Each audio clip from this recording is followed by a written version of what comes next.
This morning when we got up and I was texting with my staff, I said, you know what? Let's just go ice fishing. And I got some strange responses back.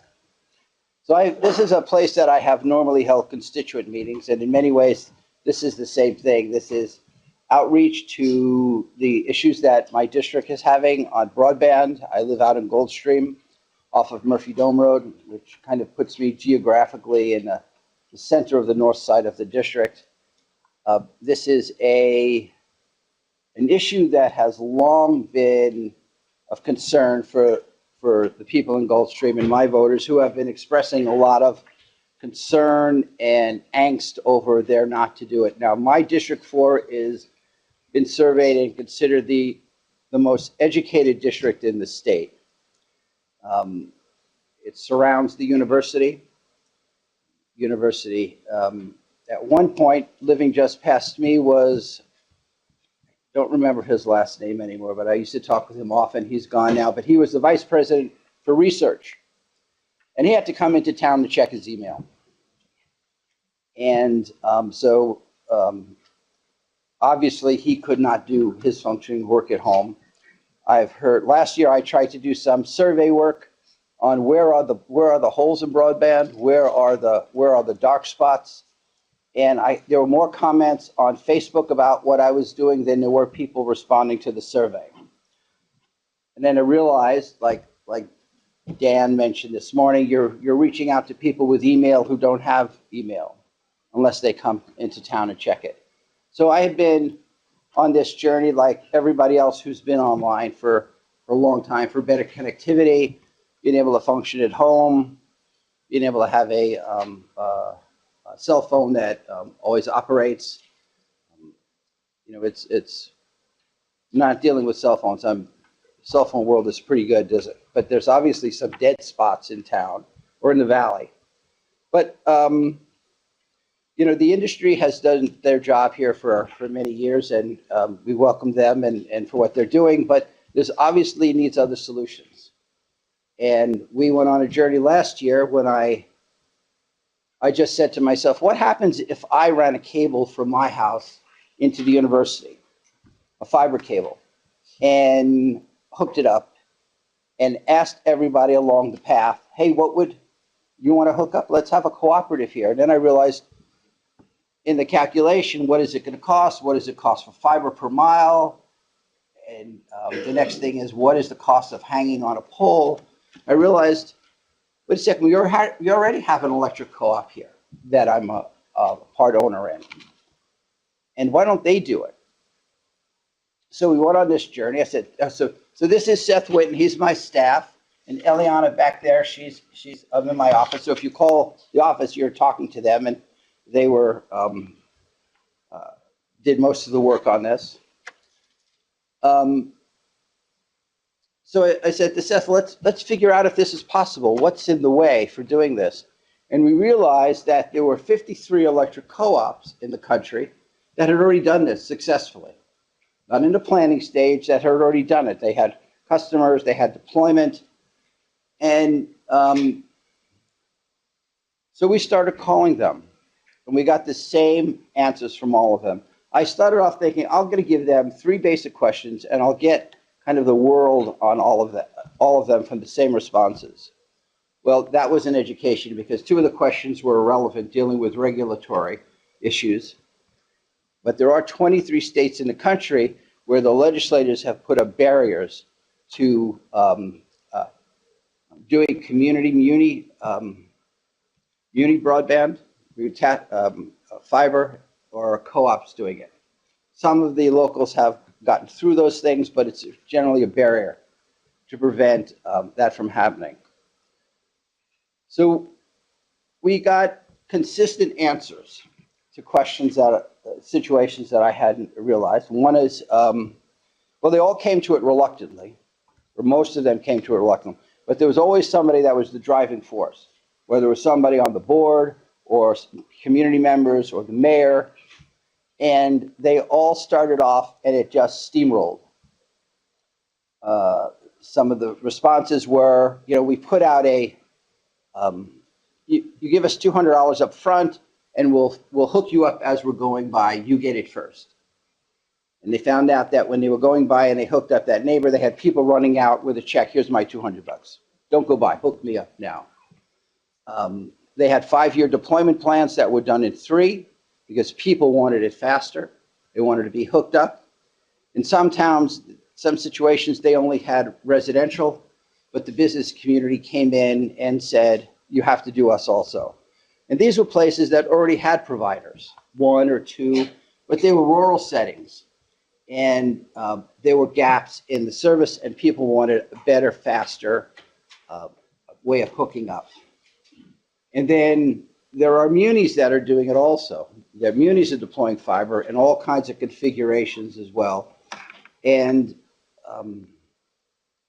so we're here today to put all the options on the table for the people to look at. There are places to go. There are people. There are ways to get where we need to go. You know, the industry can come in and I have no preference for how it gets done or who does it, just to get us done faster than it's being done now. Because really, at the end of the day, cell phones, you know, the cell phones we have now are not going to work in a few years because the speeds are going to be required to be faster. Computer programs are going to need more speed. Last year, when I came home from the legislature, I went from 1 meg to 4. I was absolutely delighted. It was just a significant issue and change of how I functioned at home. Talking with some of those co-ops, one guy, one general manager of a fiber electric co-op that went to fiber, he went from 25 to 100 without a considerable increase in cost, but he said that was a huge difference for him, going from 25 to 100. I can only dream that we have that opportunity. So I'm going to give you a little bit about my legislative history of doing this. Oh, by the way, we've set up this this page to support this. So if you don't know it and if you haven't seen it, this background is part of it. It's heyfairbanks.net. The next word under it is, hey Fairbanks, where's your internet? This is a winter scene from Gulfstream. So in 2008, I introduced this legislation to create a broadband task force because nobody knew what was going on. You know, I would ask the question, what's going on? You talk to a provider, they would tell you one thing. You talk to somebody in the area, they wouldn't know. So I introduced this legislation. Susan Bell, the Commissioner of Commerce, came down and said, what are you trying to do? And I explained to her, says, we don't need legislation, we'll just do that. And to their credit, I thank them. They set up a broadband task force, and they met a lot. And this is their part of their homepage. You can see it up on top. And these are some of the documents that were there. There's a lot of documents. There's a lot of information on here. And from 08 to 14 is how long it took to do this report. And there it is, a blueprint for Alaska's future. This is consistent with everybody around the country. The Connect America, the Connect Alaska. The economic issues are the same everywhere. Education, kids in grade school, being able to do their homework at home, people able to do commerce, basic economic development, and a big one here, of course, is resource development and where we have broadband and where we're able to do things. So in the general recommendations, number 2, right there, establish an Office of Broadband Policy to manage a statewide plan, coordinate your future strategies, planning and policy, and market the importance of broadband adoption in the state and national level. The office would do the things you would want it to do, coordinate, develop educational, economic, and health programs. I do 3 budgets in the legislature. I do the university's budget, I do the Department of Natural Resource budget, and I do commerce. And every department in the state has broadband issues. It costs too much, they don't have enough of it, and it's not reliable. You know, when we talk about the public safety, the troopers, they say, why do we have, and they fly out to a village to bring somebody in or some remote part of Alaska. If we had broadband, we could do that using VPSO and local community resources. That's a great expense. The courts, telemedicine.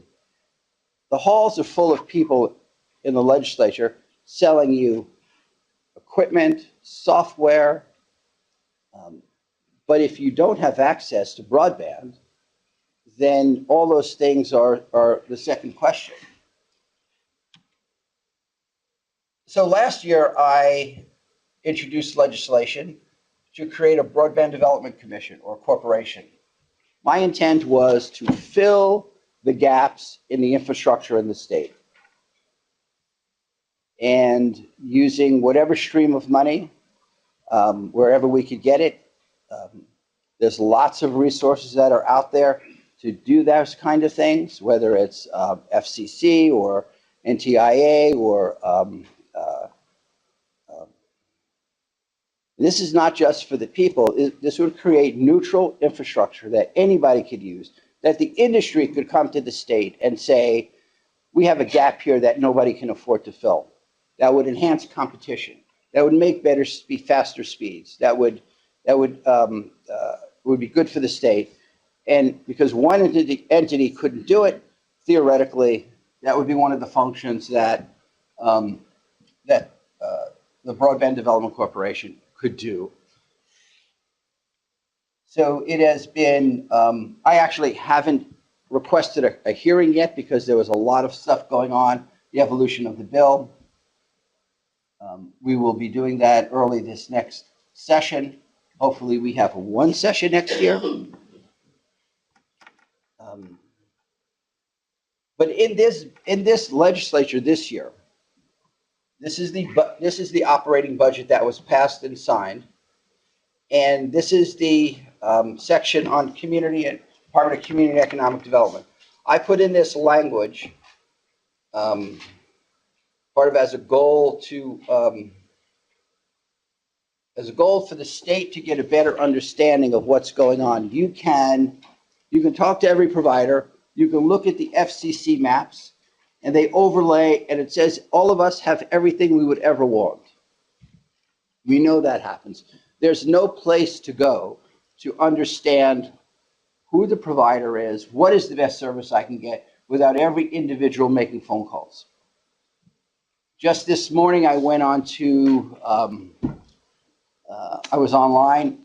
I looked at, in June this year, there was a congressional hearing on broadband, and the gentleman that's in charge of Connect America, this was on the Connect Alaska page. He's testifying in June that on a national level, there are huge gaps in the mapping. We have huge issues with mapping. They have been trying to map and talking about the inaccuracies of the maps. And the states are broken down into census precincts. I don't know why they're census precincts, but I guess that's what they did. Census precincts. And if one person in a census precinct has adequate broadband, the whole map shows them having everybody having broadband. It's problematic. So the state needs to understand what its situation is for broadband for all of the reasons, the economic reasons, the development reasons, the managing our own economy, expanding our own economy. And this is the language, well, this is a memorandum, I think, in advance of the report that comes out of the language I put in the budget for the RCA having done this. So this is, so they were supposed to do a report due yesterday. And I talked with them, recognizing that we got out late, the budget got out late. They had to decide what they were going to do. And I did not envision an entire complete document of everything going on in the state, because that is tremendous responsibility, and it's just a snapshot. This is public now. It's available online, and I think there's copies out here. The more I know about broadband in Alaska, around the country, the more I realize I don't know. But that is the report, and that brings us to here. And Seth will talk about the report shortly. What I wanted to do here was to bring my constituents in and to bring people in and just put what options are on the table, what other places around the country have done, and put them on the table. And if people decide that they want to take charge and do things that they want to do, none of these deployments take up everything. They don't force anybody out. They're pro competition. They create opportunities. They create economic prosperity in many places. And they are, you cannot function in today's world without adequate broadband on any level. So we will go through this.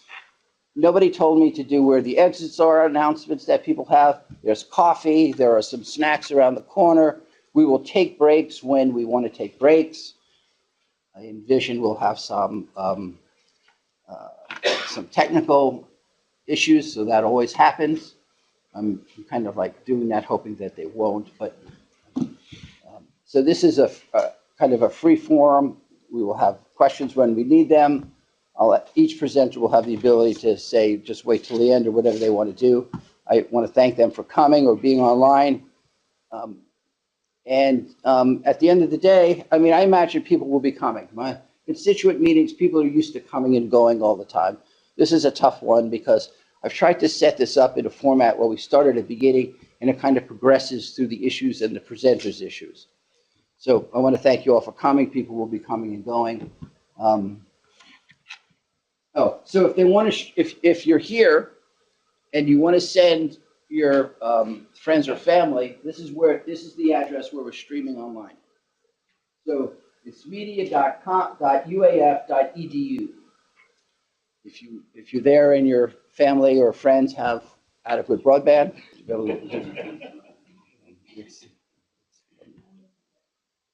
so I will bring up Seth now. Seth has. We were trying to bring in somebody from the RCA to talk about the report, but they were not ready to present or give an opinion. I was not asking for an opinion, but Seth will go through their report, and I'm not sure he actually had, I don't know where he found the time, but they're back there. This is Seth Whitten. Thank you. Thanks.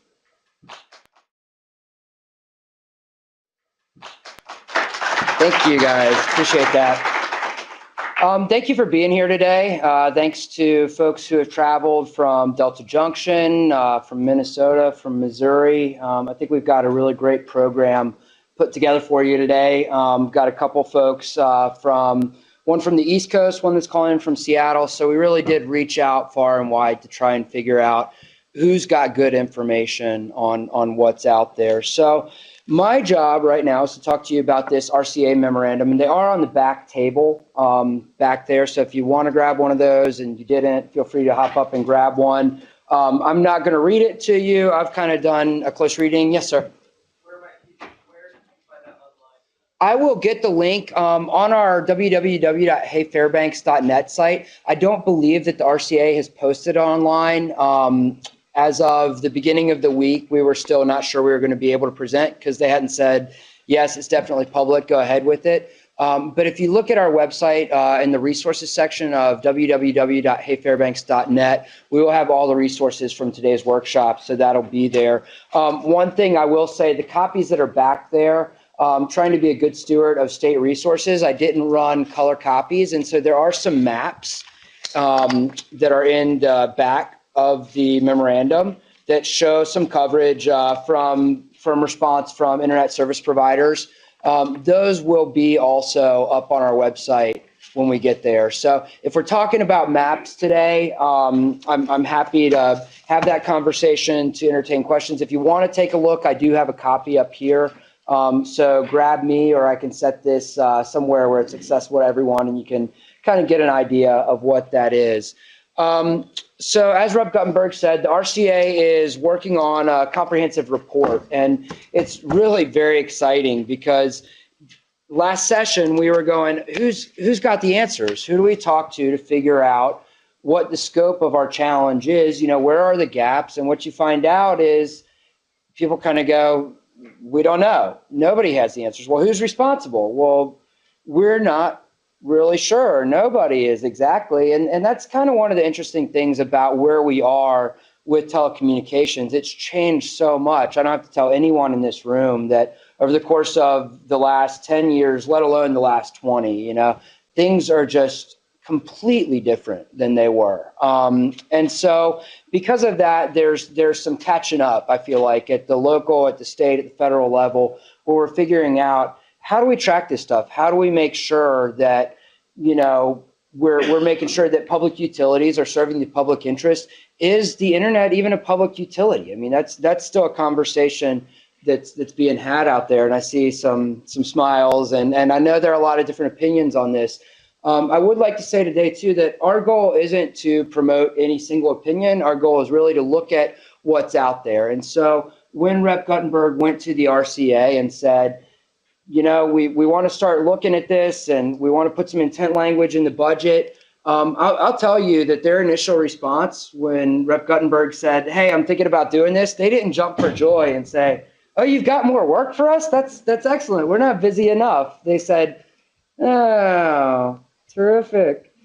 And so it's been really wonderful to see service providers, some of whom are in the room today, to see a lot of different people come together and realize that this is important. This is something we need to do.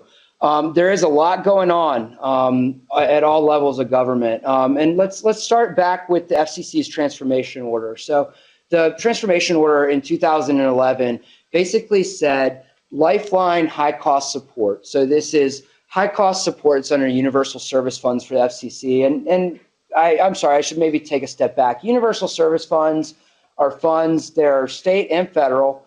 They come out of your phone bill every month. If you look at your phone bill, you can see where you pay. It's not exorbitant, it's really pretty reasonable, but it's $1 or $2 a month that you pay. And everybody with a phone plan in America kicks in. The FCC administers the federal universal service funds through USAC, which is the United States. I'm drawing a blank on what the acronym is. United States Universal Service Administrative Company. Thanks, Jeremy Austin from Delta Junction, for that. And then there's also an Alaskan version of that. The RCA, the Regulatory Commission of Alaska, is the one that distributes the Alaska Universal Service Funds.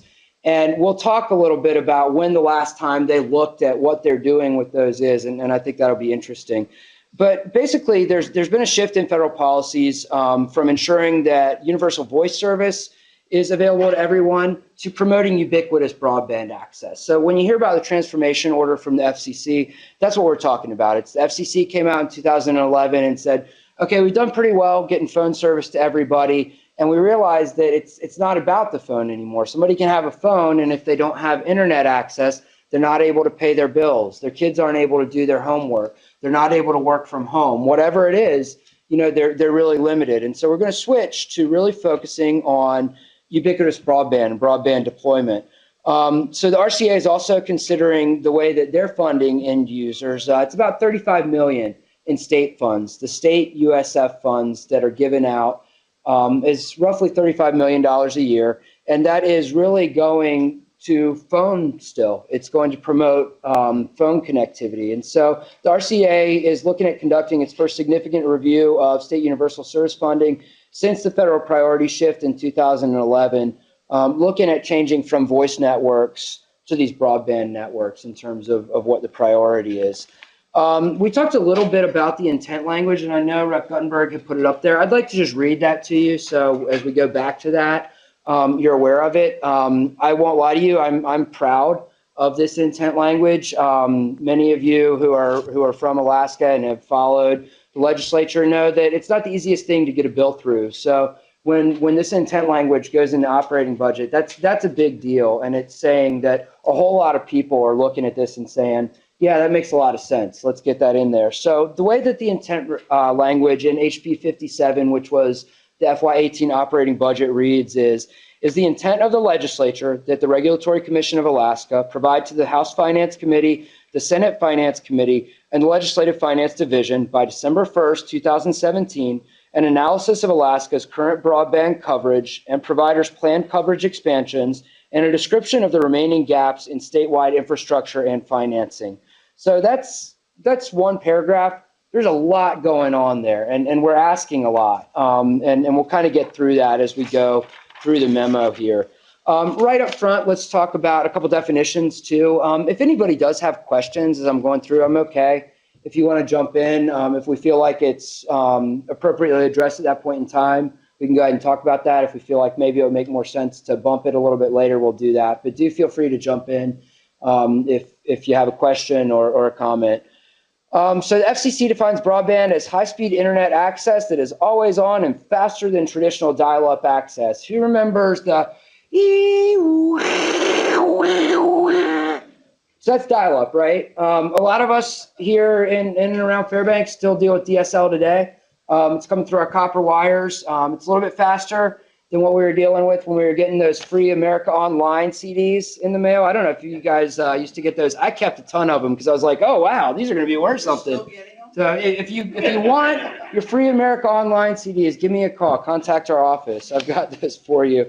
But broadband speed requirements, I mean, we say fast internet, right? What does fast internet mean? I mean, for me, fast internet, when I'm streaming through the hotspot on my phone and I'm watching my videos on Amazon Prime or Netflix, oh, geez, it slows down a little bit. And I go, all right, well, I'm going to pause it and let it buffer and go outside. I'm going to come back, and then maybe I can watch for 15 more minutes before it buffers again. And I think that's fast internet. You know, what I've been working with in the places that I've lived around the borough, that feels fast. I think we'd all agree that's not really fast internet, but this is a moving target, right? And broadband speed requirements are going to change as technology improves and faster access becomes available. So in 2016, the FCC Broadband Progress Report put a minimum benchmark for broadband speed at 25 megs up and 25 megs down and 3 megs up.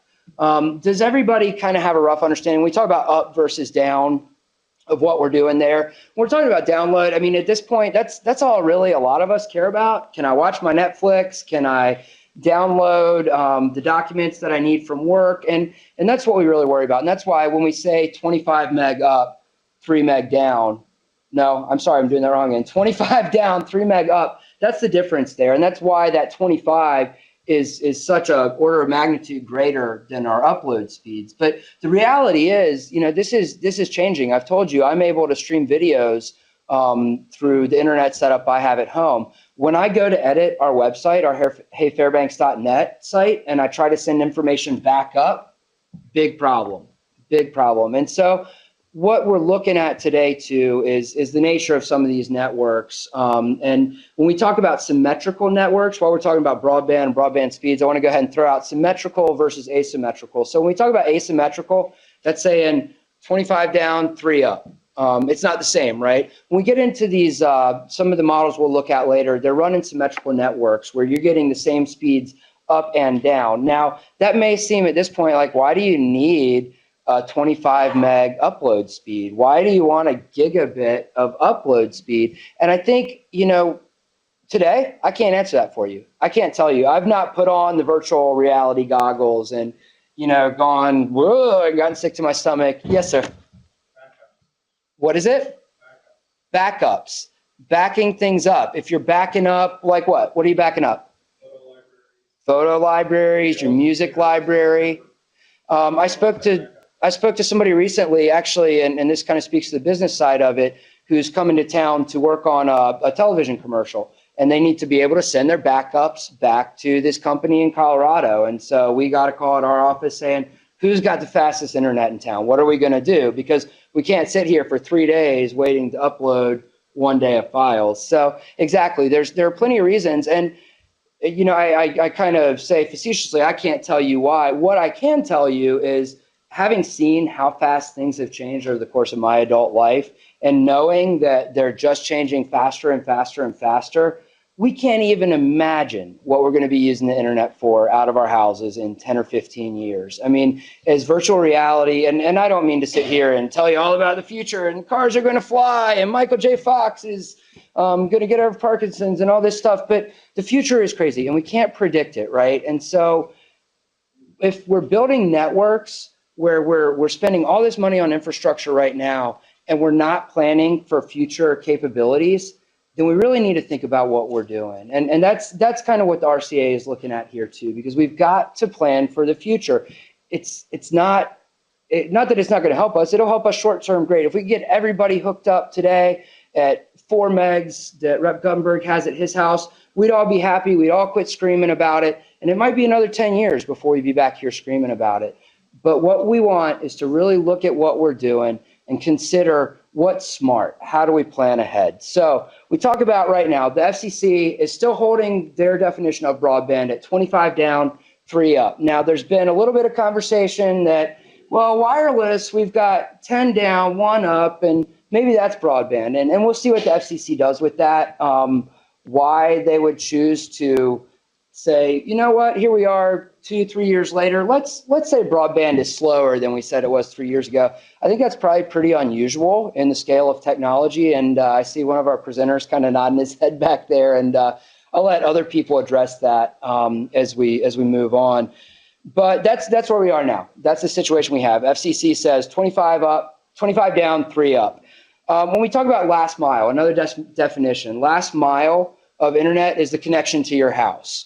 When we talk about middle mile infrastructure is the infrastructure that's spanning longer gaps, connecting this trunk line to this community down here and covering more ground like that. In Alaska, you know, these terms get thrown around, and it's been kind of funny talking to providers around the country because, you know, I think maybe in certain parts of the country, they think, oh yeah, last mile, that's, you know, a mile. And we're going, yeah, last mile could be 5 miles, could be 10 miles. I think they look at it and they go, middle mile, you know, that's, geez, a 100-mile cable would be really long. I'm sure if I ask some of our providers we have in the room right now, you know, how long can a middle mile cable be? The answer to that is how much ground do you need to cover? And we all know how big Alaska is. We all know the challenges we face here that make us unique. And we do have some folks that are going to wrap up today and talk about what it is in Alaska, what makes us different, you know, what are our challenges here. So we got those definitions, and if at any point we're throwing out acronyms, LECs, NAFs, FCC, USF, and you're not sure what we're talking about, let me know. What you may find is I go, oh, I don't know what that acronym means. Hopefully I do. If I don't, I'll find out, or we probably have someone in the room who's familiar. So it is kind of an alphabet soup sometime. If for any reason you're going, hey, wait a minute, step back, let me know, and we'll go back and make sure we're all on the same page. So the next page that we have, if you're looking at your packet, is the RCA enabling statutes. You might say, why is the RCA getting involved in this at all? The Regulatory Commission of Alaska, they're here to regulate public utilities. So 3 things on this. Number one, utilities need to be regulated consistent with the public interest, and that interest seeks to maintain and further the efficiency. These 2 words are important: availability and affordability of universal basic telecommunication services. And so I focused in on those 2 words, availability and affordability. And I think if you ask people, and what we've heard from our constituents in District 4 is number 1 concern is availability. It's, I can't get it, or it's too slow, or, you know, I had it and then I moved and I can't get it in my new house. So availability is really number 1. Affordability is another big thing that we'll be talking about today.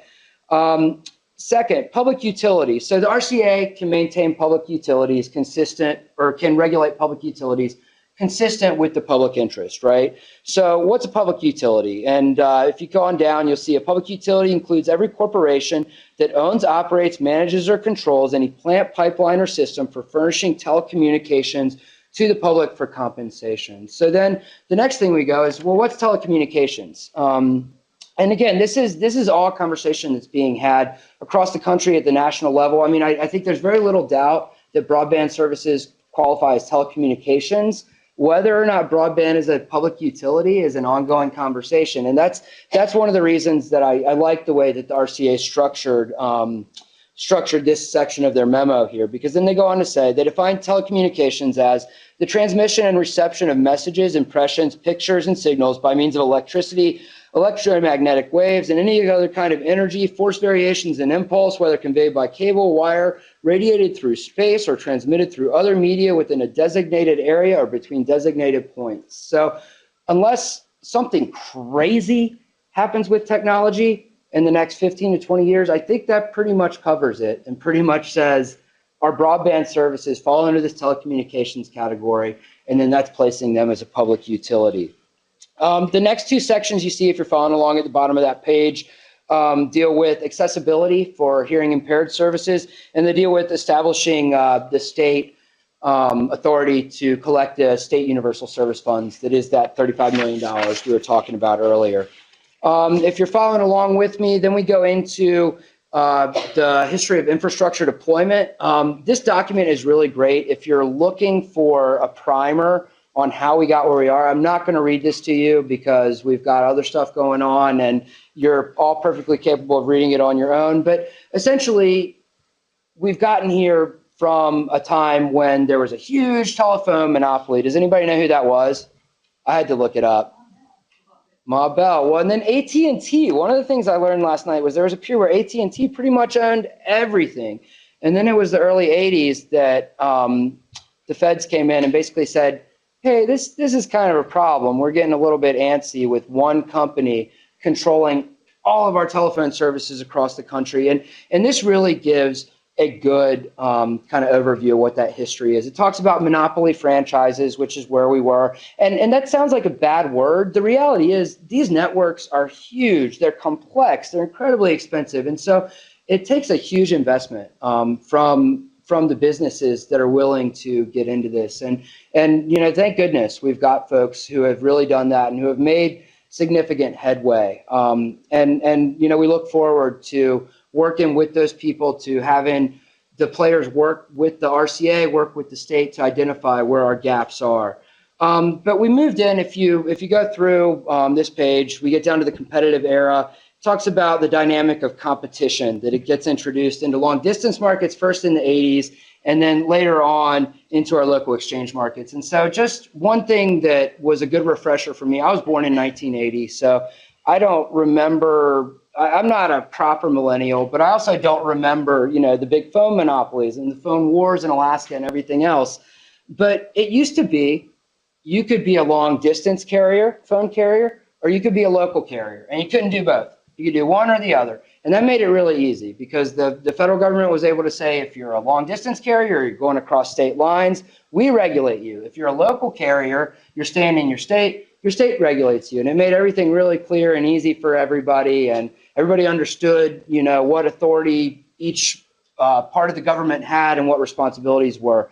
That's gotten a lot muddier. And as you follow, if you do have time to go through this in detail, you'll kind of get an idea of how that process has changed and how fuzzy it's gotten. You know, as our telecommunications, what used to be phone is now largely covered by our internet services, as we're sending voice over, and there are still plenty of voice services that are exclusively phone, but it's really changed, and some of these lines of authority have gotten blurred a little bit. So we enter into the competitive era though, in the 80s, when the federal government says, we're not going to keep you just because you're a little local carrier and you're right on the border of Washington. We're not going to keep you from providing phone service 2 miles away to somebody in Oregon. You can go ahead and do that. And so that's when the competitive era started. Then in 1996, Universal Service Fund started with the Telecommunications Act. And that's the point at which the federal government kind of starts to say, hey, we got to get our hands around this. We've got to start figuring out, how do we get to people that are underserved? So the Telecommunications Act of 96 did a lot of things, but the biggest thing for our purposes today is it established those universal service funds that are used to support areas where it's difficult to get service. In 1999, the Alaska Universal Service Fund was established by the RCA, and that was at a time when a lot of states were going, hey, the feds have done this, this is obviously important, we need to get on board. So we've got the Universal Service Fund, that started in 96. In 2009, increased capabilities of modern networks led to policy objectives starting to change, and the Federal Communication Commission issued the National Broadband Plan that basically said, we're proposing a shift that we change the focus of these federal universal service funds from voice service to promoting ubiquitous next generation broadband capacity. And so that's when that happened. And then in 2011, the FCC released the transformation order. And if you ever Google transformation order, ton of information there. It reads like legalese, bureaucraties a little bit, but very interesting to see some of the thoughts and arguments that went on around that as that was happening. So then Alaska carriers, let's see. Oh, I should say too, right now, the Universal Service Fund is 4 programs. It's the high cost USF fund. It's the E-rate and E-rate in schools. So that's schools and libraries. Is rural health care. And I highlighted this so I wouldn't lose it. And the 4th one is, and I apologize, I'm drawing a blank on that. But the high cost USF is divided into 3 funds. It's the Connect America Fund that's going out to these hard to serve areas, the Mobility Fund, and the Remote Areas Fund. And basically, there are different criteria that that carriers can meet to receive funding from these universal service funds for work that they're doing in these areas. So at this point, Alaskan carriers really became united in their request to relax broadband performance obligations and maximize federal USF funding for Alaska. So everybody was coming together and saying, geez, we need this money. We really need it, but we've got challenges here in Alaska that we think aren't consistent with what you're doing in the rest of the country. And so we'd like you to take a look at this. And so because of the relative paucity of middle mile transport capability in the state, because of our topography, our climate, a lot of carriers got together, and not everyone, but a lot of carriers got together and with the unified voice said, FCC, we want you to do a plan for all of us, and this became the Alaska Plan. So the Alaska Plan was approved finally in 2016, August 2016, and basically it locks the funding for 10 years for providers who are getting universal service funds. And this is a lot of money we're talking about, and I'll let some other folks who are more knowledgeable about that than I am kind of get into some of those details later today. But so here we are in 2011, 2016, we're realizing, hey, broadband's important. Phones were pretty great when all we wanted to do is talk, but now I want to be able to see my nephew. I want to be able to talk to my parents face to face. We need to get better access. We need to get better networks running. So we're doing more than just chatting with each other. And so we've shifted to this focus on broadband, right? Well, at the state level, the RCA continues to operate under the guidance of enabling statutes that were enacted in 1990 that were meant to spur competitive long-distance voice service, and they've not reviewed overarching regulatory policies since the federal shift to a broadband priority. So at the state level, we're still operating under a framework from 1990 that was trying to increase competition in long-distance telephone. And so when you say, why is the government getting involved in this? What's the RCA doing? Why was Representative Guttenberg so concerned with giving the RCA a directive to, hey, do something?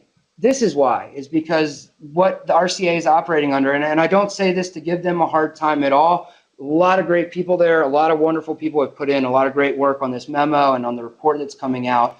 But it's not been a top priority. They've got a lot of other things to do, and this is one that they've kind of said, we'll get to it. It's really time to get to it. It's time to look at, the way that we're dealing with these utilities and the way that we're incentivizing development here.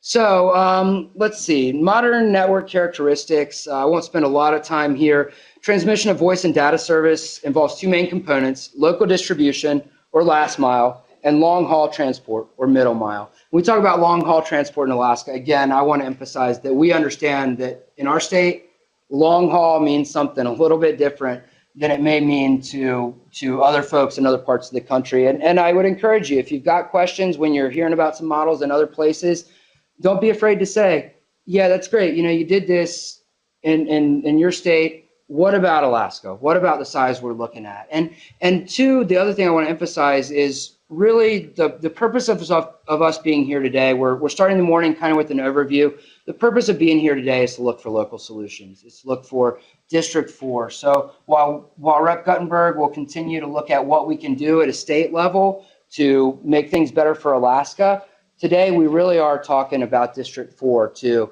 and what can be done here, and can these models that we're looking at in other parts of the country be made to work here in District 4 and in Fairbanks. So essentially, as you go through this memo, we get into network reporting obligations.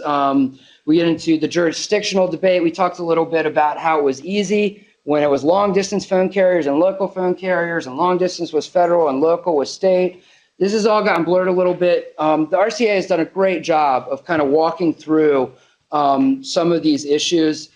Essentially, it's complicated business. You get into building networks of this scope, and it is hugely complex. And you got different players. It's not one person anymore. It's not the AT&T Ma Bell days where there's a monopoly. There are a ton of different players statewide. There are a ton of players regionally, and the arrangements that go on with this company is going to jump on this company's line, or this company can get it this far, but then this company is going to take it the rest of the way through the last mile. The arrangements that go on in the intercarrier compensations are very complex. I don't represent myself as an expert at all. But what I will tell you is it is very, very complicated when we get into the level of regulation. And right now, broadband is really not regulated. In a lot of ways, the FCC has declined to get involved in any kind of pricing and any kind of idea about, what networks should look like. They're remaining pretty technology neutral on things. And the reason for that partly is that they want to make sure that they're leaving space to innovate. And they don't want to come in and say, hey, we're going to tell you have to do it this way, and this way, and it's going to make it difficult. Again, I'm not an expert on the regulatory atmosphere or environment, and so I will leave that to folks who know a lot more than I do, who are going to be here later. But it's all very complicated. But the bottom line is, it doesn't have to be. Local solutions don't have to be this complicated. We've seen things where people around the country, instead of jumping into these arenas where you become an IXC, which is an intra-network carrier, you just deliver broadband to your community. And it's what we've seen happen with some of these independent fiber networks. It's what we've seen with some of the electric cooperatives. So again, I don't mean to get up here and say, this is so simple, because the truth of the matter is, what happens with the way that different carriers work together to make sure that they're covering things, particularly in some of the most remote areas and difficult to reach, gets pretty complicated. It doesn't have to be complicated for us right here in District 4 in Fairbanks. Let's see. So moving on, infrastructure funding, current revenue stream. They talk a little bit about the income sources. They talk about how providers rely on customer revenue. That's what they're charging their customers, obviously, and how they rely on these intercarrier compensation pieces. And as I'm understanding it, the intercarrier compensation stuff is less and less of what carriers are relying on. But again, if you have questions about that, I would ask you to point those to folks who are speaking a little bit later. Let's see. So intercarrier compensation, there's a long section on that. It really is interesting. If you have time to go through this, I would encourage you to do that, because you kind of get an idea of exactly, okay, how is this working? What's happening? When you've got a big company who's taking it this far, and then a little one is picking it up, who's paying who, and what are the relationships? And you get into all sorts of things. There's something called a carrier of last resort. COLR is the acronym you'll see. And it operates different ways in different places, but essentially as a carrier of last resort, what it is you're the one who pushed out service to people at the end of the road, right? And you're the one who's responsible for that block, and you need to serve everybody in that block. So with that comes some funding incentives that say, okay, if you're doing that, we're going to help out, and we're going to make sure that you're getting adequately compensated for what you're providing. But there are also a lot of requirements that say, but you have to do this, this, and this. So in these intercarrier compensations, in these designations as local LECs, as COLRs, there are different responsibilities that people have. And certainly under the universal service funding that people receive, they've got different requirements and benchmarks that they're required to meet for the funding that they get. So we get into, on the next page, a little bit more with the federal universal service funds. One thing that I'll call your attention to, if you're looking at page 9, go to the second paragraph down at the bottom. I'm just going to read this. Alaska's LECs, which are local exchange carriers, and wireless affiliates will receive frozen support annually through 2025 due to approval of the Alaska Plan, with a total of $543.7 million awarded to wireline local exchange carriers and $739.3 million awarded to their wireless affiliates.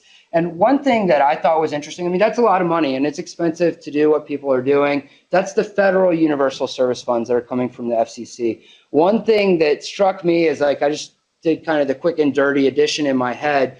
The Broadband Task Force report that Representative Guttenberg looked at a little bit earlier said it would cost $1.3 billion to create a wireless a broadband network across the state. And that was back in, was that 2014. If you just do the quick math on that 543 million and 739 million through 2025, it's about 1.3 billion. So that's interesting, because when that number came out, we looked at it and went, whoa, that's outrageous. That's a lot of money. How could we ever do that? There's a lot of money coming in, being spent on this. So that's one reason I wanted to highlight that. Let's see. Alaska Plan support may be expended. These universal service funds we're talking about, they can spend them on middle mile deployment, but there's no obligation that Alaska Plan universal service fund recipients use that funding to build middle mile facilities. And actually, that lack of prioritization of middle mile funding created some dissension at the federal level. Commissioner Mignon Clyburn is one who wrote a dissent and said, the way that we're doing the Alaska Plan is not going to result in better infrastructure for Alaska. It's going to result in subsidizing people's business plans that they're running now. And at the end, in 2025, we're going to have some infrastructure, but we're not going to have the infrastructure that we need if we had prioritized this differently. And the other one who agreed with her on that is now FCC Chair Ajit Pai, who also had a pretty scathing dissent to the Alaska Plan. So I would encourage you, if you're ever curious, take a look at that, and that'll give you an idea of, this is, again, and one thing that I want to say too that I maybe should have said at the top, this is nonpartisan, guys. I don't care if you're the reddest Republican, the bluest Democrat. We all need to be able to participate in the 21st century. We all need to be able to participate in modern economies, in modern education. It transcends politics. And I love this example of the FCC commissioners from opposite sides of the spectrum who came together and said, we're dissenting. And those were the two voices that did, and who said, wait a minute, maybe we need to look at this. The Alaska Plan went ahead. There have been some things that have happened from it. I'm certainly not going to stand here and tell you, oh, the Alaska Plan is junk. There's a lot of federal money that's coming in and supporting build outs. We believe we need to continue to get a better idea of what it looks like and continue to see what else we can do. So state funding, in response to questions issued by the RCA, a number of industry members have suggested that any funding from broadband deployment comes from the general fund. How much money do you think we have to play with in the general fund this year? Anybody's been paying attention? It's not a lot. It's not a lot. Things are tight. If you haven't heard, there is about, depending on who you talk to, a $2.5 to a little bit over $3 billion budget deficit that the legislature is wrestling with. So in terms of general funds going to build these networks, we will certainly be looking at that as an option. We'll look at all options, I'm sure. But I'm not going to stand here and say, oh yeah, the state's going to fund broadband build out. I think we need to look at other ways to do it. One of the ways that the RCA is looking at doing that is to revisit what they're doing with the Alaska Universal Service Funds. Now, this is different than the federal ones. This is on the state level, and the RCA disperses these. Again, it's about $35 million a year, and this is when we're talking about they haven't really looked at their priorities, and I don't mean to say they haven't looked at their priorities at all since 1990. That's not what I'm telling you, but they're operating from an old framework. And so one of the things in this document that I was really pleased in this memorandum to see is that they're saying we're taking this intent language that came from the legislature and we're really going to run with it. And we're going to not only try to develop this picture of broadband, but we're really going to look at all of our regulations and the way that we're doing things and try and bring it into a 21st century model. So I think that's wonderful. If you look at the RCA regs, one of the things that struck me when I first looked at it was the mention of telegraphs. Has anybody in this room ever sent a telegraph? I don't mean to date anyone. Okay, sorry, I'm a jerk. Okay, so people, has anybody sent a telegraph in the last 5 years? Okay, great. So, it's time to look at it, and that's something that I know Representative Guttenberg is concerned about and we continue to look at. Other than that, really, we're happy to see the RCA undertaking this. We're excited for the final report. If you have questions, please feel free to let us know. Our office will continue to work with the RCA in any way we can and to try to provide some direction to let them know, here's what we expect from the legislature, here's what our constituents expect, because really that's it. I'm so grateful to be here today representing District 4, and thank you for your time.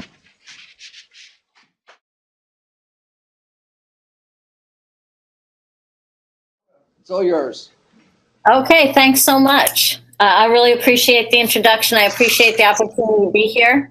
I wish I had been able to be there in person, but I just got back from an international flight and I am in Massachusetts, so it would have been impossible for me to make it. But thank you very much for the invitation and the opportunity.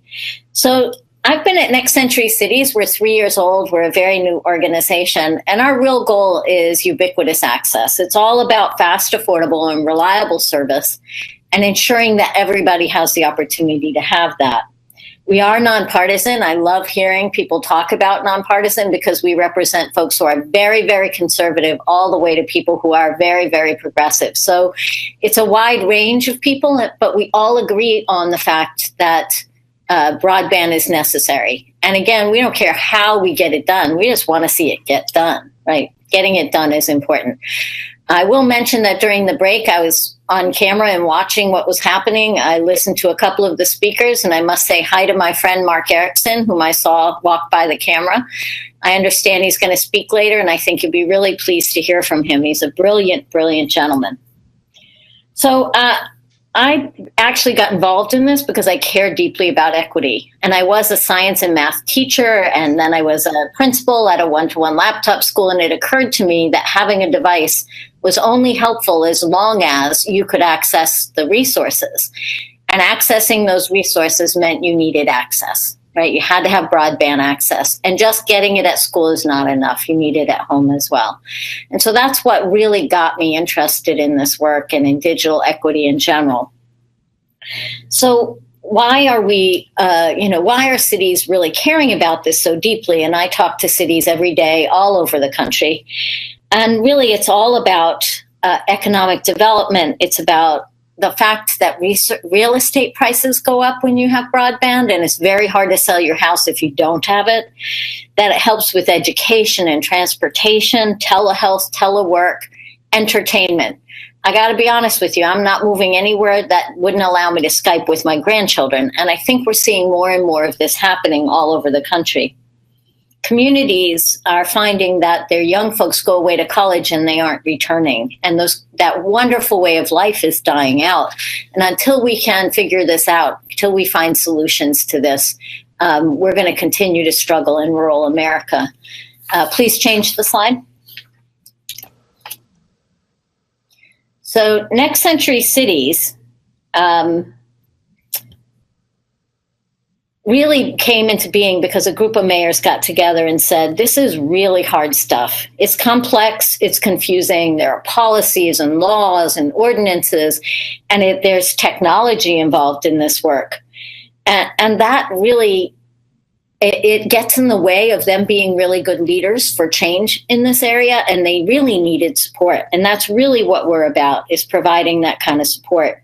We have little tiny rural towns, and we've got great big cities and everything in between. And we work with those folks on an everyday basis to try and help them figure out solutions. We have 183 members. And in fact, Mark Erickson and his city were inaugural members 3 years ago. And I often call Mark, which he'll tell you, or email him and say, hey, can you talk to the city? They're struggling with a problem like yours, and you solved it. Can you help them think of creative ways to solve it? I think we need to do that as a country. We need to come together and support each other and assist each other so that we can successfully move forward. So what we do is really give them talking points. We make connections for them. We give them opportunities to share successes and struggles. We elevate the issues. We get people speaking points, opportunities to talk about these struggles at national events and in the White House and in Congress. Next slide, please. So how are some of our members connecting? Well, it's a wide range, and we, as I said, don't care how we get there. I am primarily going to talk about municipal networks today, but I wanted to share with you some of the others. For example, some of our members work with incumbent providers. And some of those current providers I've listed here. And an example I'd like to give you is Kansas City, Missouri. When Google came to town, interesting stuff happened, right? They got so much attention there, and so many people came to town. It increased economic development, it increased tourism and interest in their town. Real estate became important. And they were able to sell their homes again. And I mean, it just really revitalized the town. And if you listen to their mayor, you will hear Mayor Sly James talk about how it really was a turning point for his city. But the other things that happened, interestingly enough, were that the prices of the competitors actually went down and the speeds increased. And there was more investment by some of those existing providers, which is interesting. So they've had great outcomes as a city, and as have other cities with a variety of other current providers. But that works only in some cities. It doesn't work everywhere, which some of you already have experienced. The next one I wanted to mention is public-private partnerships. And these are really interesting. Basically, what that means is both the provider and the city have some risk and have some reward. So both sides invest and you get profit when it's successful. And an example of this is Westminster, Maryland, and the company called Ting with a T. The community built and now owns the fiber. Ting leases it, and they have exclusivity of use of that fiber for a short period of time or until they reach a certain take rate, a percentage of the population purchasing the service. And then anybody can use that fiber. So it will produce some competition, hopefully, at some point, but everyone wins. The problem with public-private partnerships is it's hard to find a good partner. Once again, they are looking to invest in areas where they know there's a return on that investment. The good news about it is that it does allow cities to do what they do well, which is build infrastructure. I mean, you all have been building infrastructure forever, right? So they do that well, and yet this particular city did not want to run the network. So it worked out very well for them. And then there are co-ops, and I know you're going to hear more about that today, so I'm not going to talk a lot about it.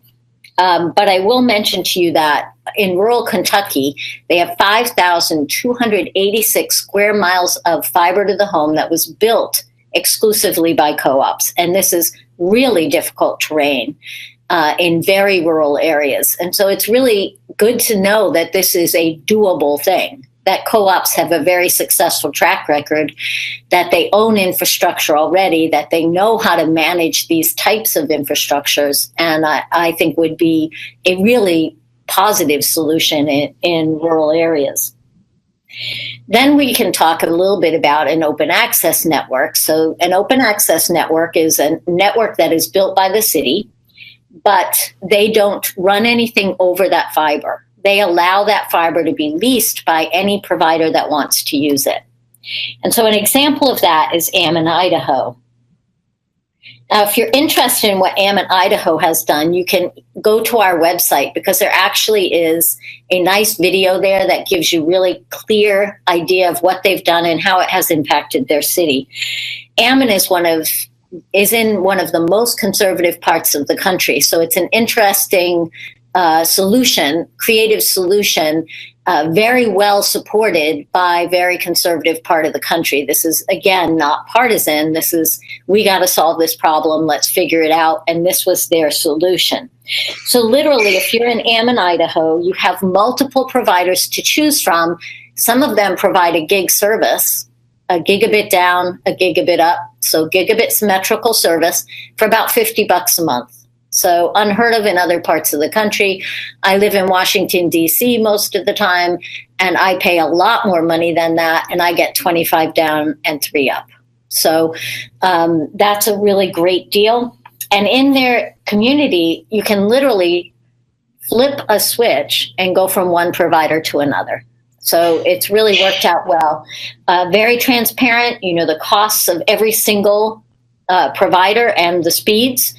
And some of them are local and some of them are regional. I think that it's a really interesting model. It works well when you have potential people to use that fiber. It doesn't work everywhere again, because you have to have people who are willing to do the management and interventions required to actually run the network itself, run the service itself. So then I just wanted to mention regional solution, like our friend in the audience has really a lot of experience with. And I think you'll find that anytime a small community reaches out and works with surrounding communities, they have a benefit of the economy of scale.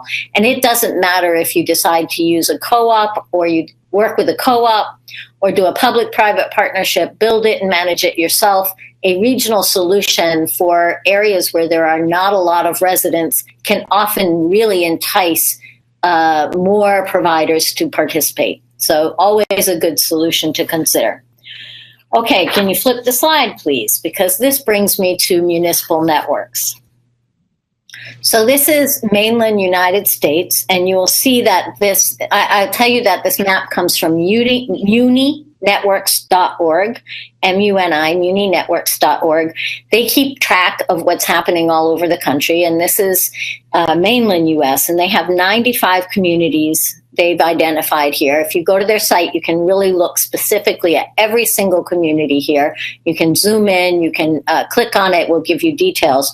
But they identified to date there are 95 communities that have fiber to the home to just about everyone. So potential for gigabit symmetrical service to every single person in their community. 77 have community-owned cable networks, reaching just about everyone in the community. More than 200 cities across the country have publicly owned fiber to some, and 130 have publicly owned dark fiber. In other words, they may lease it, but they are not lighting that fiber. Then 110 can provide at least a gigabit of service over the network that they have created. So if you flip the slide again, I now have a map of Alaska. So I don't think I need to say a word, actually, because I think you get the point. And the point is that there really haven't been a lot of opportunities in Alaska to get locally owned service. That there are 2 that have cable networks. One is White Mountain, and the other, I'm not sure I'm pronouncing this right, but I think it's Kotlik. But so you only have 2 communities providing municipal, locally owned cable. You have none that provide gigabit service.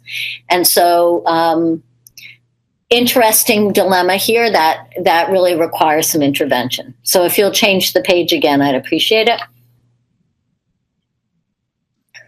Now, interestingly enough, some states have laws that limit or prohibit locally owned networks. Alaska is not one of those, and you certainly want to keep it that way.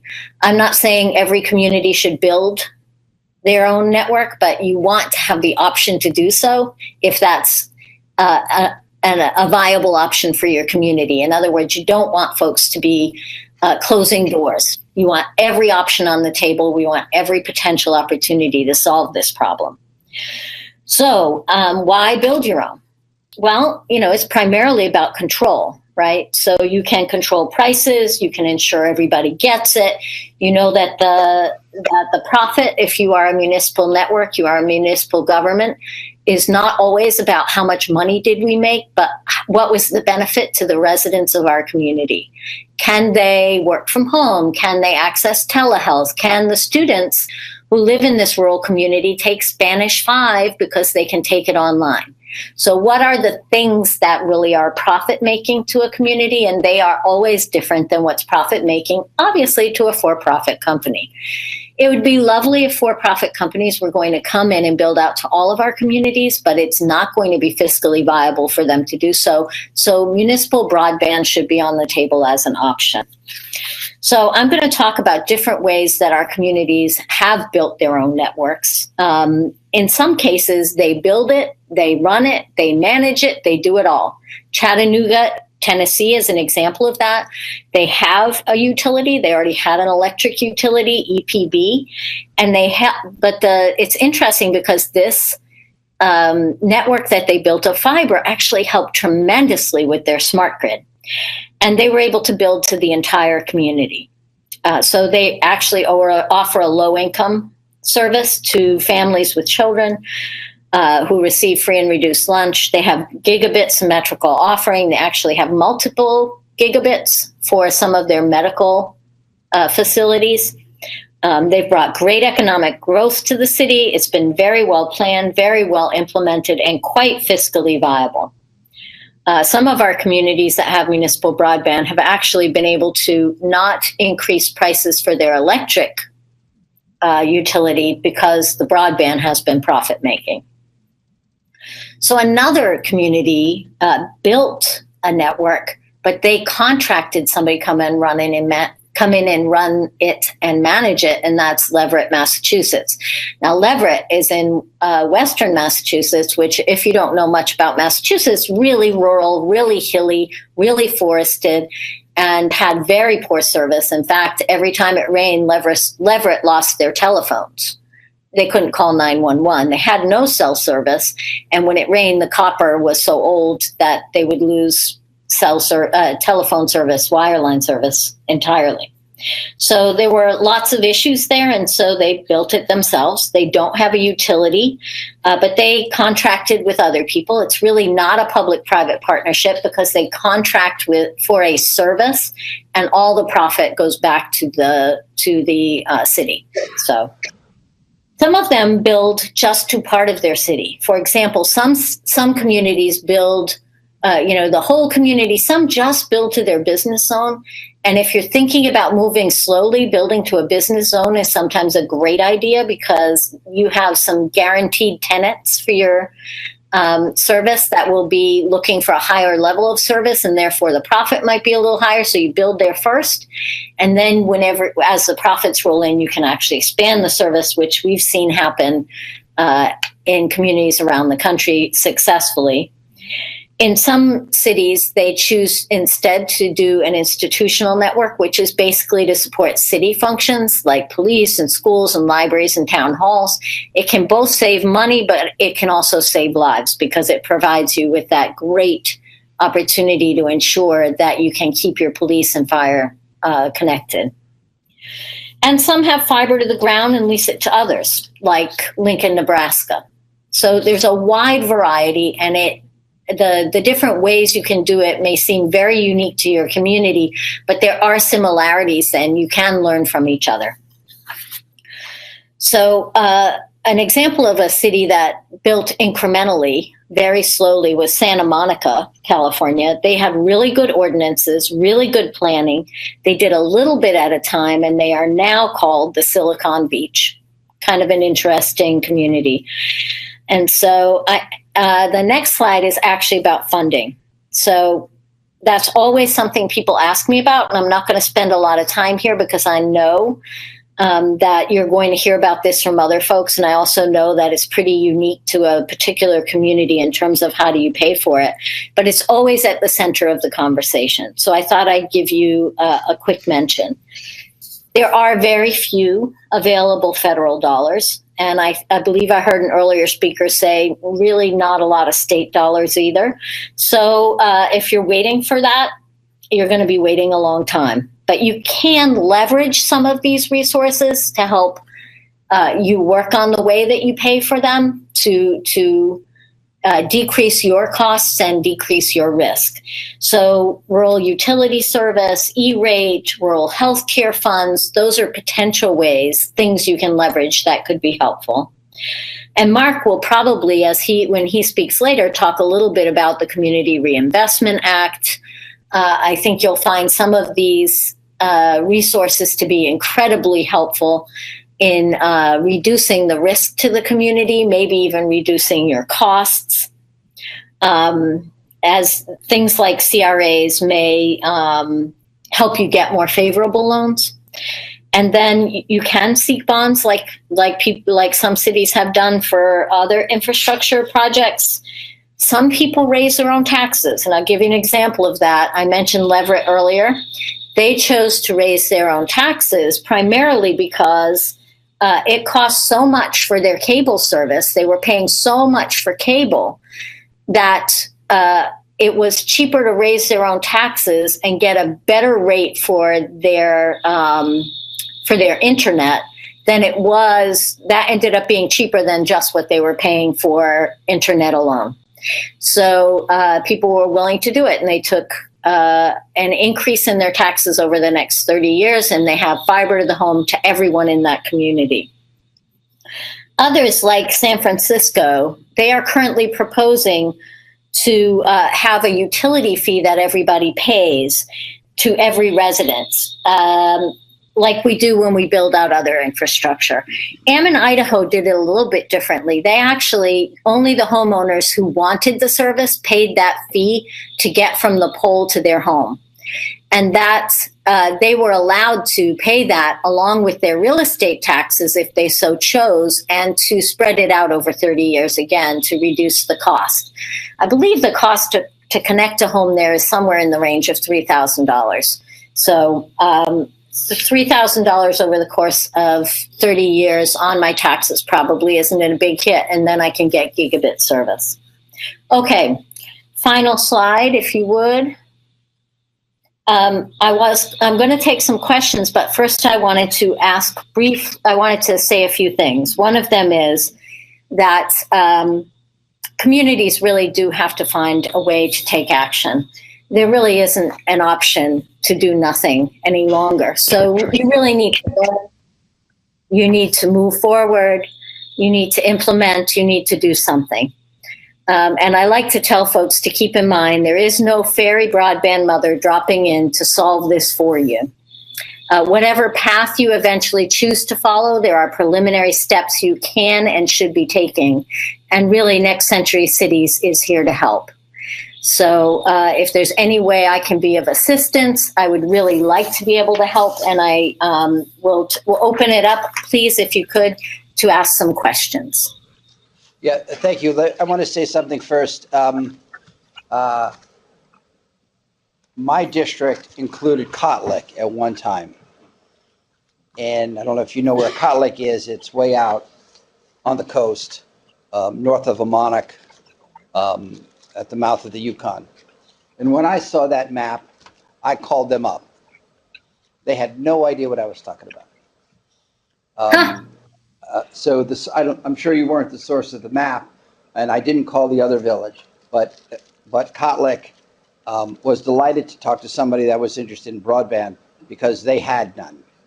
And Kotlik was one of the unique communities that I visited when it was in my district, and I looked around, and it was a windy fall day, and all the kids were standing around out of the wind in the doorways. It's like, well, what are they doing? Well, they're tapping into the routers at the school and the tribal headquarters because none of them had it at home, right? So, yeah.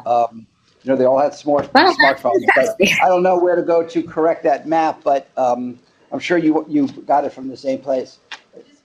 I do know where to go to correct that map. It isn't my map, but I certainly will be contacting the folks involved. That's really interesting to hear that. This is Christine O'Connor with Alaska Telecom Association. Just one clarifying point. There is one very, very robust municipal network in Ketchikan, KPU, and that's a division of the city government. Yeah. Question?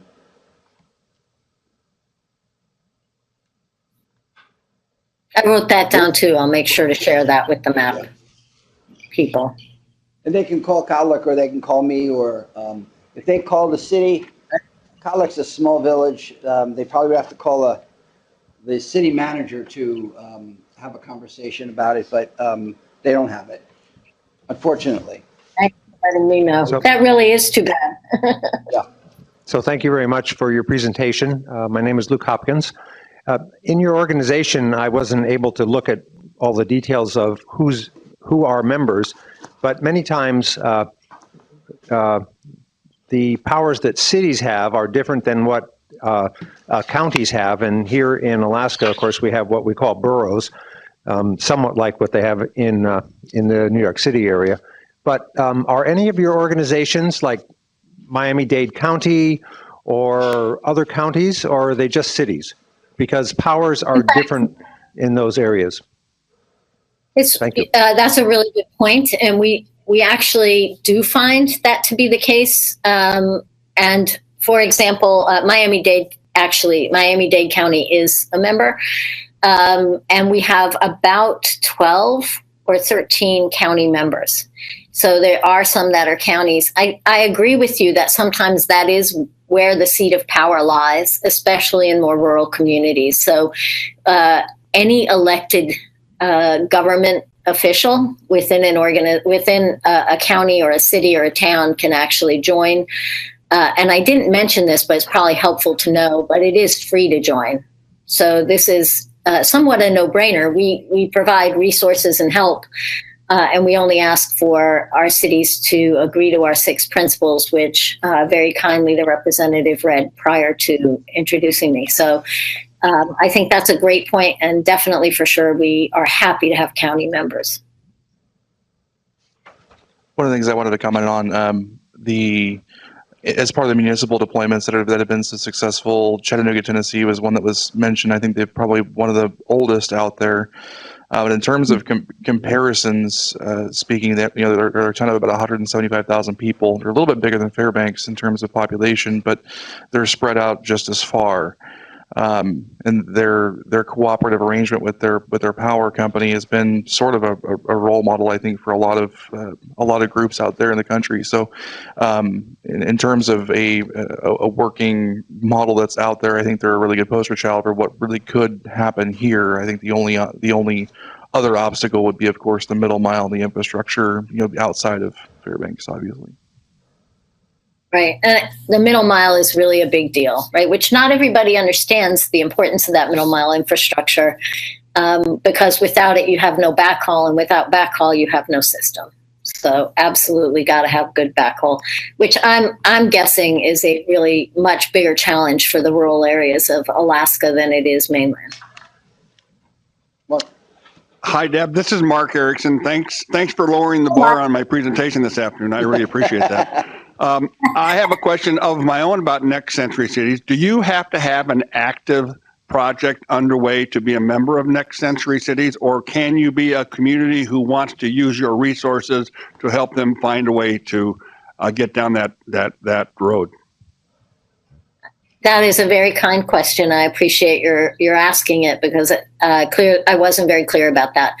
We have communities that have nothing at the moment, are using satellite and dial-up, and our goal is not to only bring in cities that actually are successful, but cities that are struggling, so that we can help them find a solution. That is, to get to ubiquity, we really have to reach out to those communities that are struggling the most and find a way to be the solution finder and the supporter in order to bring that to the next level. We work with tribal communities as well. I think the big goal for me is to ensure that those voices get heard in Congress. And I do get the opportunity to testify before Congress periodically, and have had quite a few meetings at the White House about infrastructure. And one of my goals is to ensure that we speak on behalf of the folks who are struggling the most in this country to find connectivity. So thanks for your question, Mark. Anybody else? Questions? I think what we're seeing, and what I hope to bring is, there is no one answer, and there is no one solution. Even the questions are diverse, but thinking outside the box and working with others for solutions, I think is what works in the end. So our next speak, I'm sorry, do you have anything else you'd like to say? I think is there another question? Anybody else? I know we're between folks and lunch, so. Okay. Oh, here, a question down here. Yeah, it's coming.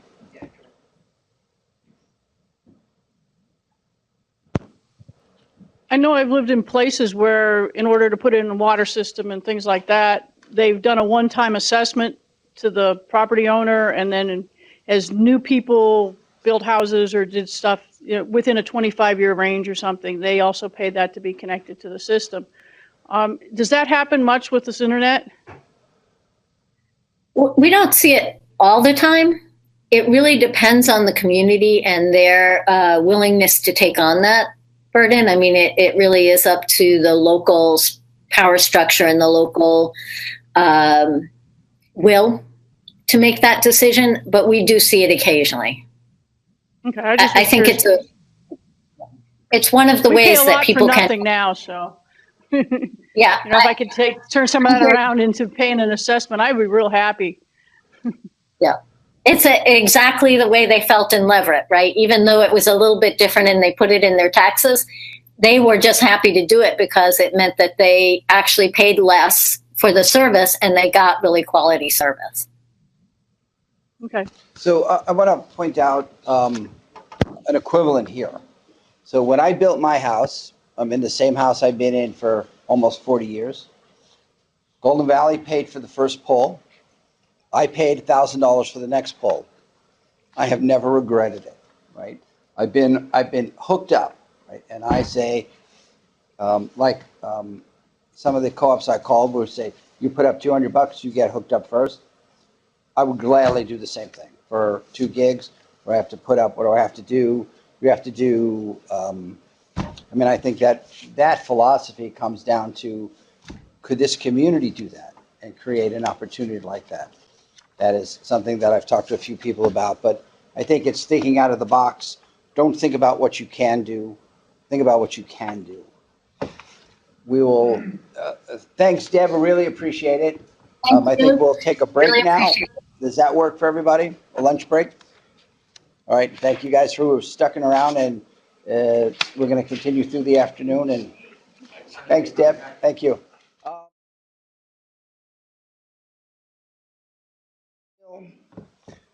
For today, and introduce Karen Perry.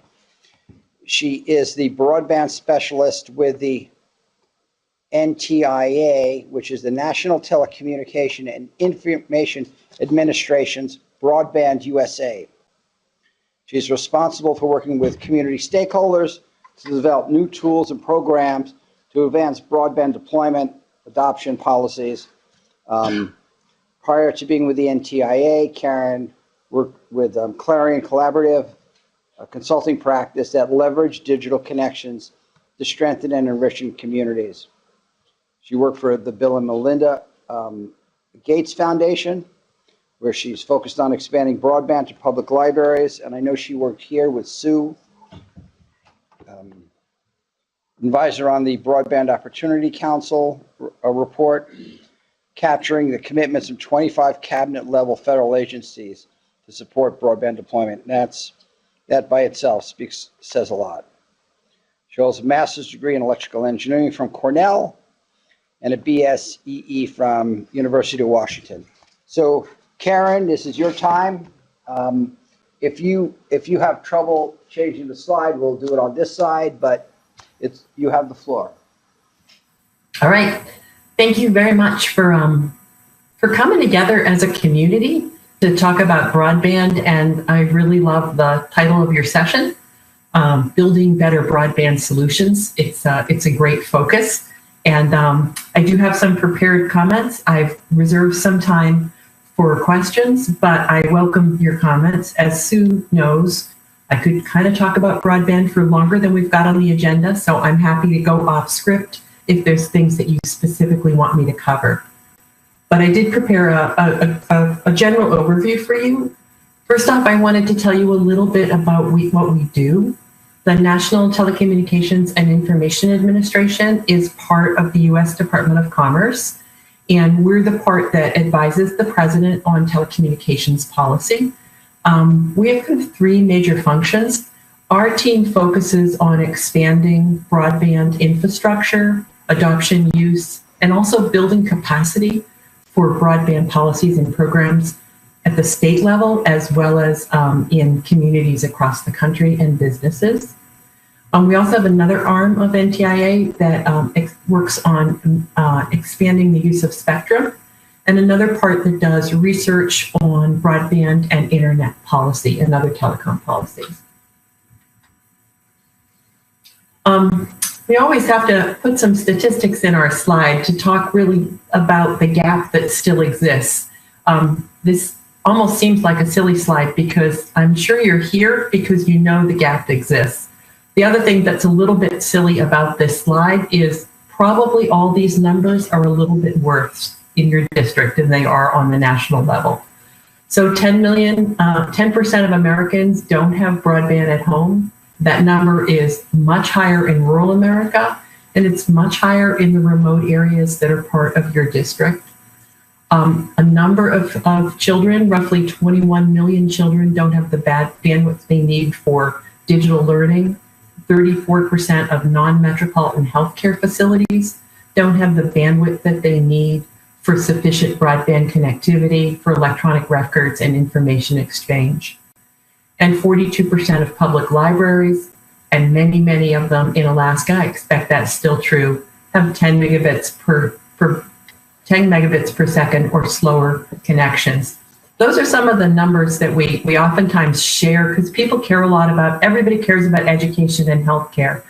But some of the work that we did with the Broadband Technologies Opportunity Grant Program that Susan worked on and that I was able to work on as well, reminded us of the importance of broadband for supporting fishermen in getting information they know about fishing and about filing permits. It supports hunters in getting permits. It supports your firefighters in getting trained. If broadband is important anywhere, it is most important in areas that are rural and remote. Unfortunately, that makes it the hardest. So let's talk a little bit about the kind of work we do. Communities everywhere, not just in your area, face a number of challenges in their broadband efforts. And we kind of talk about them in a few different buckets. The first one is really kind of doing some landscape work. What are the key issues? What are the options and the opportunities? Who are the stakeholders? What are the assets you can bring to the table? In many cases, there is a conversation that needs to happen about why broadband is important to residents. I actually think we need to restate that. Most people realize that broadband is important, but it needs to be more than important. It needs to be something that's a priority and that's something that you're going to invest in. And that investment can be financial, it can be time, it can be assets, but these solutions, the hard solutions, aren't going to happen unless we all find a way to put some oomph behind that importance. And then we find that public-private partnerships or a range of partnerships are extremely important to broadband. Funding and partnerships really go hand in hand. And I was really pleased to look at your agenda because I can see a nice partnerships focus throughout your agenda. And that's pretty exciting. Again, the work that we do at Broadband USA is educate. I think of that more as collaborate. We convene and we assist. So what we're trying to do there is get you the information that you need to make sound decisions. We develop guidance. We have a number of toolkits, publications, documents, case studies that will help you more easily learn from others and kind of stand on their shoulders when you do your work. And we also convene and facilitate conversations. But we like it even better when you convene and facilitate conversations and we get to participate. So thank you for inviting us today. What we try to do in our team is we focus on these products, which are tools, best practices. I have links to some of them in this document, and I'll make sure you have them. We work with partners like our state libraries. Many states have a broadband leader, somebody who who kind of is a broadband champion. The state of Alaska did have a broadband leader when it was funded as part of the stimulus funds. I don't believe you have somebody in that position right now. Given the importance in your communities across Alaska, that might be something that would be worth reinstating. And we also provide direct technical assistance to communities, to businesses, and to nonprofits. The kind of technical assistance that we provide more specifically is we support people who are doing RFP development, who are doing an asset inventory. What are the assets that you can contribute to a project? Doing digital inclusion surveys. We also support in identifying funding options and identifying partners. And we do some support. We won't do your network design for you, but we can review a network design. We can discuss permitting and interconnections. Most of our requests are in the area of broadband planning, but a lot of them are in the area of funding as well.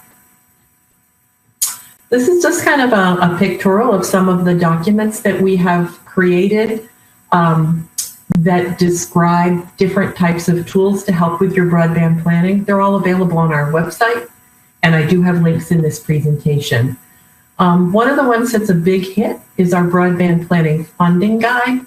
The federal government, at the time when we had the stimulus funds, my organization was lucky enough to have $4.2 billion worth of infrastructure, broadband infrastructure funds to distribute. And those funds were distributed for infrastructure developments, broadband planning, at the state level and mapping, as well as for public computer sensors and broadband adoptions.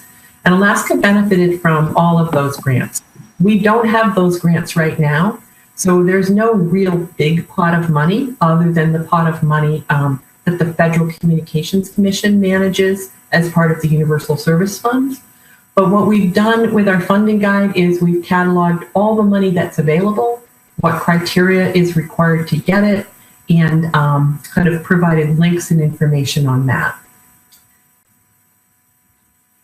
And that money falls into a number of categories: infrastructure, planning, research, adoption, and public computers. I also wanted to point out that we do a monthly webinar, and the next webinar it's generally on, I guess that's the third Wednesday. The next webinar is specifically about funding solutions for digital inclusion programs. Digital inclusion programs are oftentimes hard to fund and sustain, as most any librarian will tell you. And so we're going to explore some of the innovative ways that happens. I also wanted to mention our last webinar. Even though it's historical, all of the information from this webinar is on our website, and it's available for replay. This one focused on some of the great work that electric co-ops are doing to bring fiber to rural America. And as I noticed, your agenda does have an electric co-op thread going through this. So I thought that this might be worth listening to on the replay for some of you. Two of the ones before that, one was on broadband and economic development. I don't know if there's anybody not interested in that. And another one was specifically about smart agriculture and the impact of broadband on smart agriculture. I gotta say that those replays are worth listening to if there's any of those topics are of interest to you. And the link at the bottom of the page is where the replays are available. I mentioned that at the time that we had the stimulus money, we had an opportunity to work with 50 states and 6 territories as part of this state broadband initiative. Those were states that had funding to do mapping and planning. Alaska was one of those states. After the end of the stimulus funds, this network kind of fragmented a little bit, but it's really rebuilding. So we have a monthly call with roughly 20 states, and we're seeing increased interest. We're seeing more states developing their own broadband planning or inclusion or infrastructure funding grant programs. We're seeing more states pick up new mapping, and even states that only have a single broadband champion or broadband officers are able to do an awful lot by just being a champion for broadband and sharing information both across the government and with communities across the state. So I am a big fan, and I believe we're going to be seeing a resurgence of state broadband leaders. So I wanted to let you know that this is an area we'd be happy to follow up with you on if there's any interest in Alaska and getting involved. The people who are involved right now, they're all kind of different. Some of them are in a real broadband office. Some of them are CIOs. Some of them are in public utility commissions or in extension services. Some of them, they're kind of all over the map. But what they have in common is that they are the broadband champion for their state. And they want to share best practices, policies, data. They want to work issues together, and they want to innovate. We do monthly calls, and we do have an annual meeting. And it turns out that this year's annual meeting is Valentine's Day, because we love our state broadband leaders. Actually, it's because it goes back to back with the NARUC conference of utility commissions. I'm sorry that this is such a wordy slide. We have a partnership with the National Science Foundation and the National Institute of Standards. And our organizations together have created something called the Global Cities Team